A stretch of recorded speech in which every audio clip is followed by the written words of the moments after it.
Hi everybody, welcome to History Doodles. My name is Mitch. Today we're going to be talking about ancient Egypt at the time a bunch of pissed off mystery migrants called the Sea Peoples tried to take down their empire in what's called the Bronze Age collapse. So without further ado, let's get into it.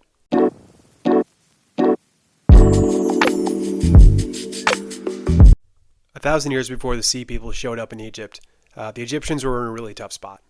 At this point in time, the Great Pyramids were as old to them as Machu Picchu is to us. They looked back at these ancient glory days, and they couldn't fathom building anything like those pyramids. At the time, they only controlled a small part of their traditional territory in Upper Egypt, and they were just wondering what the hell happened. And then in 2060, a king named Mentuhotep II had had enough of this, and he decides to gather an army and take the land of his people back. So he succeeds, and the Egyptians return to their glory days and enter a new golden era, which is called the Middle Kingdom of Egypt. And the Middle Kingdom is most known for its literature. The intellectuals at the time started writing some of the world's first stories that included first-person experiences rather than just documenting events and transactions. So for the first time in history, written language was used to describe the human experience, not just settle disputes. They also pushed the borders of the empire into the south, into a new land called Nubia, and they built these massive fortresses that would guard and keep the inhabitants in check while they worked in gold mines. Unfortunately, what happened next is the Egyptian dynasty weakened, and the people at the frontier of the empire, like Nubia, took the forts that the Egyptians erected, and then they made them their own bases of operation. And they used these bases to assault the Egyptians, forcing them back to the Upper Nile. To make matters worse, in the north, a group of immigrants called the Hyksos took the Lower Nile from the Egyptian government, and so the Egyptians were once again confined to a tiny part of their empire. After a few hundred years of licking their wounds, Egyptian kings of the 16th dynasty gathered power back, managed to evict the Hyksos, under a king named Ahmose I. He was put into power at the age of 10, and they had to wait a little while till he became of age, and when he did, he was able to command an army and a navy that would defeat the Hyksos, reclaim their land. Ahmose would die in his 30s, and then his successors would finish the job of taking the Levant and Nubia and bringing them back into the fold of the country. All of this is to say, after all this positioning, the resulting Egyptian empire would be the most wealthy and powerful in any time in Egyptian history.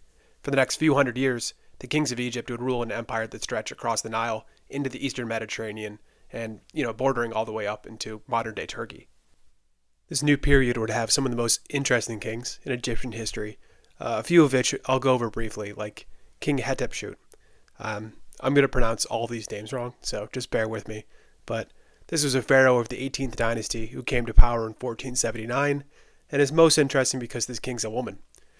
She initially came to power when her son Thutmose III inherited the throne at 2, and he needed a regent to take the adult duties for him.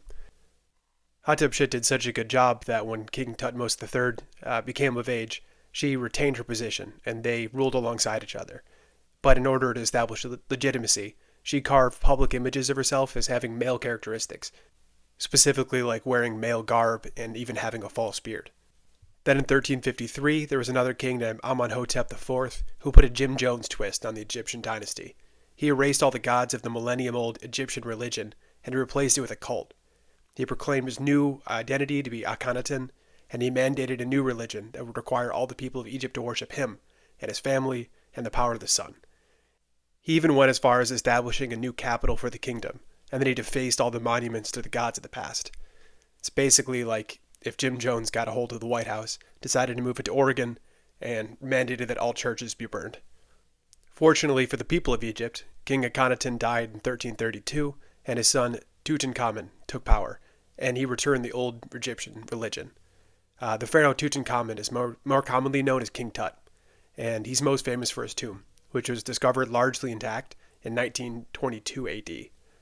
Even though it's an unusually small tomb in comparison with the other pharaohs, the treasure there is the only one that has survived all of this time and evaded tomb raiders looking for treasure in the area, which is called the Valley of Kings. It's also the source of the myth of the mummy's curse, which comes from the fact that one of the Egyptologists named George Herbert died after discovering King Tut's tomb 8 days after entering. From blood poisoning, not a curse, but, the mythology remains. And then the next dynasty, the 19th, would be the most militaristic in Egyptian history. They featured a group of kings with the name Ramses, and they would all expand the frontiers of the empire to the east. Most notably by Ramses II, or Ramses the Great, in 1247, when he took 40,000 troops and marched on the ancient Hittite city of Kadesh. When Ramses and his military approached the city, there was 2 nomads that were wandering around the area, and so naturally the military took the nomads and interrogated them. They asked about the Hittite army whereabouts, and the nomad said that the Hittites were totally unaware of the approaching Egyptian army and that the army was far away in Aleppo, not to be worried about. In reality, the nomads were lying, and the Hittites were hiding and waiting to launch a surprise attack on the Egyptian army. So when Ramses and his troops spread out, the Hittites came in. Luckily, Ramses at the last second learned about the true position of the Hittite army, and he barely managed to survive the assault. A massive battle ensued, and the Egyptians managed to counterattack and force the Hittites back behind their walls. The Egyptians, however, were not prepared for a long siege, so they had to turn around and go home, but they claimed victory anyway.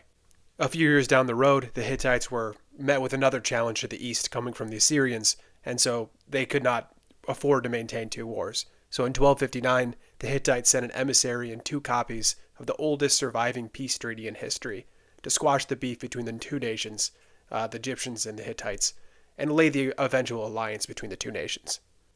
To zoom out a bit, the empires around the eastern Mediterranean in this time were developing an impressive scope of operations. There was these trade networks that developed in large cities and commercial hubs, allowed riches and new economic heights. And then around 1200, something mysteriously devastated the entire region, completely wiping out a ton of these growing places, and some of which would never recover. Seemingly out of nowhere, a group known to history as the Sea Peoples showed up on the doorstep of these cities in the eastern Mediterranean. And the Sea Peoples were driven from their homelands by drought and famine and the desire for a better life, and they possessed a fierce and warlike nature. The Egyptologist Toby Wilkinson describes this event as, all along the eastern seaboard of the Mediterranean, cities were being sacked, torched, harbors burned and looted, entire nations laid low. Out of the blue, the sighting of enemy ships on the western horizon being the first warning of an impending attack. One of the targets for the Sea Peoples was a kingdom called Ugarit, which was a kingdom in northern Syria, which had its own language, and they traded with the Egyptians and the Hittites. And around this time, in addition to the problem with the Sea Peoples, they had a desperate problem with food shortages. So when the Sea Peoples showed up and were overrunning the Hittites to the north, the people of Ugarit were desperate and sent their army and navy to help. In the ensuing war, both kingdoms were defeated, and their cities were eventually sacked and destroyed by the Sea Peoples. To the south, the Egyptian pharaoh Ramses III received pleas from help from Ugarit and other neighboring countries which were being destroyed. They had a couple years to prepare, but eventually this group of pissed-off mystery people made their way to Egypt, one army by land in the Levant and the other by sea up the Nile River. Along the way, they continued their wake of annihilation and just leveling cities and killing all the inhabitants. Realizing that this was going to be a fight for survival, Ramses issued a nationwide conscription. And then when the Sea Peoples showed up on boats in the Nile River, Ramses had thousands of archers hide in the reeds of the marshy Nile River delta, and when the invaders approached the shores, his army rained arrows on them from their composite bows. In addition, the Sea Peoples' exit back to the Mediterranean was blocked by the Egyptian navy, and the Sea Peoples were killed as they tried to make it to the shore. Less is known about the battle that happened on land, but either way, the Sea Peoples were defeated there too, and miraculously, the Egyptians managed to defend themselves from this onslaught. Sadly, it was all downhill for the new kingdom from here.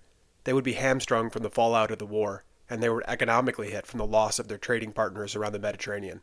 The new kingdom would fall to forces from the outside in the centuries to come, and the entire region would enter a dark period. In fact, this whole period is called the Late Bronze Age collapse, because everything that had been built up to this point would fall back down. Honestly, it's a very polarizing topic with extremely hazy details. All of the conventional stories are in question, and it's debatable where the Sea Peoples even came from. It's also debatable whether they were desperate refugees fleeing some natural disaster, or they were some raiding nation like the Vikings. It's even debatable how much of a role they played in this giant apocalypse. Many historians argue because these kingdoms were already in the process of collapse because of drought, natural disaster, or political unrest, they were easy pickings for the Sea Peoples in the first place. Whatever the true cause would be, it would take centuries for an empire in the area to become as wealthy and powerful as the new kingdom of Egypt. And we'll pick back up there on the next episode about the Neo-Assyrian Empire. But until then, thanks for watching. Bye.